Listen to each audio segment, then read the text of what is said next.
번째 문제.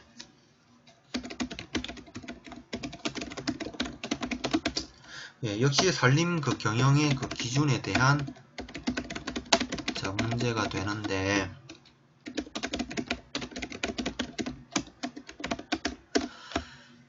자 산림 경영의 기준. 아마 지난번에는 그 생태적 산림 경영과 사회적 산림 경영에 대한 그 경제적 산림 경영에 대한 그 기준을 비교하는 문제 한번 했었죠. 그래서 이번에는 사회적 산림 경영까지 하면서 아예 그냥 산림 경영 기준에 대한 내용은 오늘 이것으로서 확실하게 이제 완파하고 이제 넘기는 걸로 그렇게 진행을 해 보도록 하겠습니다. 먼저 첫 번째, 자 역시 자 산림 자 경영의 개요로 자 시작을 할게요.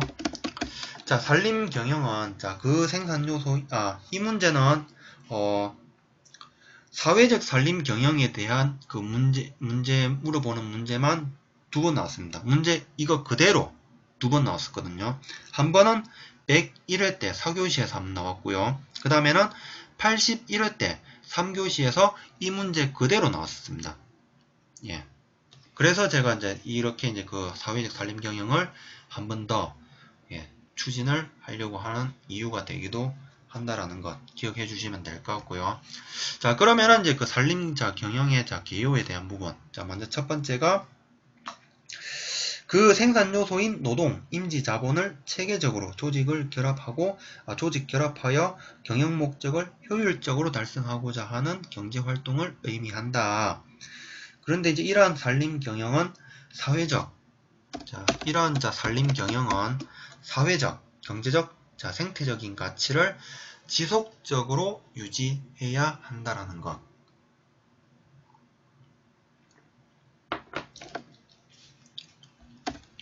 그리고 이제 두 번째 파트 와서는 산림 경영의 기준에 대해서 3가지가 있죠.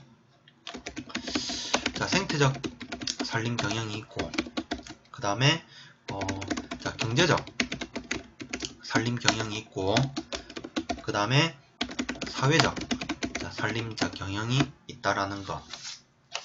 그리고 이제 3번째 와서는 이제 문제에서 요구한 사회적 산림 경영에 대해서 설명을 해 보려고 합니다. 자, 먼저 첫 번째 개념. 산림 자원을 인간과 지역 사회의 복지를 유지하는 관점에서 해석을 한다라는 것. 경제적 산림 경영은 아마 산림에 대한 총편익을 최대화하는 관점에서 산림 자원을 분석을 한다라고 명시가 되어 있을 겁니다. 그런데 이 사회적 산림 경영은 산림 자원을 인간과 지역 사회에 대한 그 복지적인 관점에서 복지를 유지하는 관점에서 해석을 한다라는 것 이슈 되겠고요. 그 다음에는 그럼 이러한 그 사회적 산림 그 경영에 대한 주요 원리에 대해서 설명을 드리자면은 산림 자원을 인간과 지역 사회에게 직접적인 혜택이 돌아가도록 이용을 하는 것, 이게 주요 원리가 되겠습니다. 그리고 이제 3번째 와서는 이러한 그 사회적 산림 경영에 대한 편익이 있는데, 편익의 핵심적인 요소에 대해서 설명을 해 보려고 합니다. 그 중에 먼저 첫 번째가 산림 편익에 대한 분배.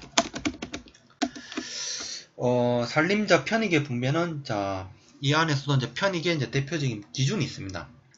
제일 대표적으로는 뭐 빈곤이 있고, 그 다음 실업률이 있고, 인구 이동이 있다라는 것. 이렇게 핵심적인 요소로서 산림 편익의 분배가 있다라는 것. 그 다음 두 번째로는 변화를 수용하는 지역 사회의 역량이 되겠습니다. 여기에 대해서는 산림 계획에 대한 교육적인 역할을 강조를 하고요. 그 다음에 이해 가능한 계획안들의 중요성도 강조를 한다라는 것. 그리고 이제 3번째 와서는 사회적인 수용성 부분. 의사결정에 대해서 생태학적으로 건전하고, 그 다음에 경제학적으로 실용적이더라도 사회적으로 용인되지 않는 경우가 있습니다. 그리고 이러한 것에 대해서는 사회적인 가능성을 직접적으로 평가해 보는 것이 필요하다는 점을 인식해야 된다는 것. 이게 사회적인 수용성에 대한 설명이 되겠고요. 그 다음이 참여민주주의.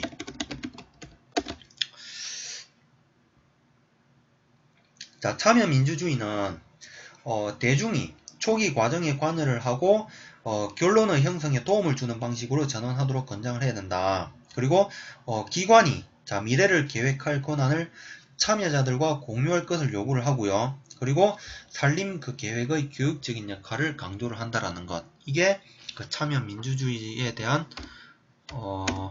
설명이 되겠습니다. 그리고 사회적인 전망과 산림 경영에 대한 통합 부분. 사회적 산림 경영에 대한 범주가 있는데 이 범주 안에는 경영 계획의 개발에 있어서 참여 민주주의적인 접근법의 중요성을 논하고, 그 다음에 편익의 분배가 총 편익만큼 중요할 수 있음을 인지한다라는 것. 이게 좀 아까 말씀드린 경제적 산림 경영과 약간 좀 비교 대조되는 그런 형태라고 할 수가 있겠죠. 아까 경제적 산림 경영은 산림 자원에 대한 총 편익을 최대화하는 관점에서 산림 자원을 분석을 한다고 했는데, 사회적인 산림 경영은 이러한 편익의 분배가 총 편익만큼 중요할 수 있다라는 것. 그 다음에 산림 경영 계획의 효과를 측정하기 위해서 사회 역량에 대한 다양한 척도와 탄력도를 강조를 한다라는 것. 예, 이게 그 사회적인 산림 경영에 대한 설명이라고 말씀드릴 수가 있겠고, 마지막에 이제 결론 파트 와서는 이러한 산림 경영은 생태적, 경제적, 사회적 가치를 바탕으로 지속 가능한 산림 경영이 이루어지도록 해야 한다. 그리고 두 번째 와서는 보다 큰 틀에서의 환경적인 측면에 대한 접근이 필요를 하고, 그 다음에 장기적인 산림 경영에 있어서 사회적, 경제적 및 생태적인 관점들의 타당성과 중요성을 인지하는 것이 중요하다. 이게 제가 생각하는 이 문제의 결론이고 이 문제에 대한 그 답안이라고 생각을 합니다.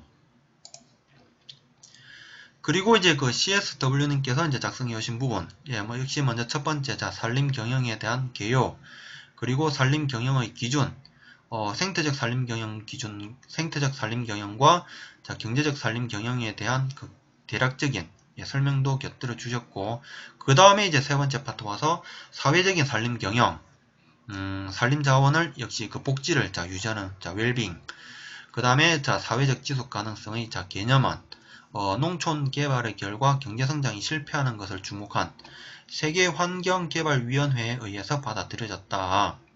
그리고 주요 원리는 역시 그 직접적인 혜택에 돌아가도록 한다라는 것. 그림 부분도 같이 도입을 해주신 부분, 이 부분도 괜찮다라고 생각을 하고요. 그 다음에 이제 편익의 핵심적인 요소, 산림 편익에 대한 분배와 변화를 수용할 수 있는 지역사회의 역량, 사회적인 수용성, 참여민주주의를 기반으로 한 의사결정 과정, 이렇게 개략적으로 설명해 주셨는데 이게 저하고는 약간 좀 다른 부분인 것 같아요.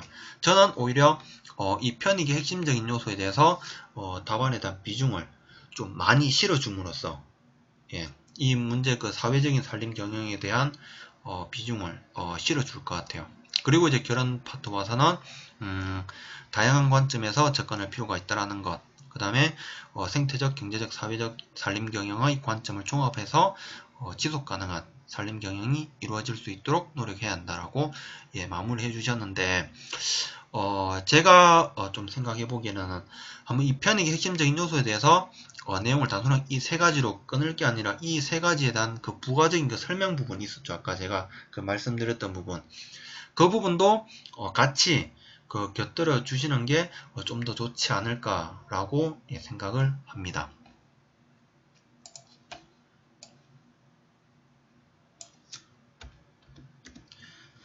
이게 오늘 그 네 번째 문제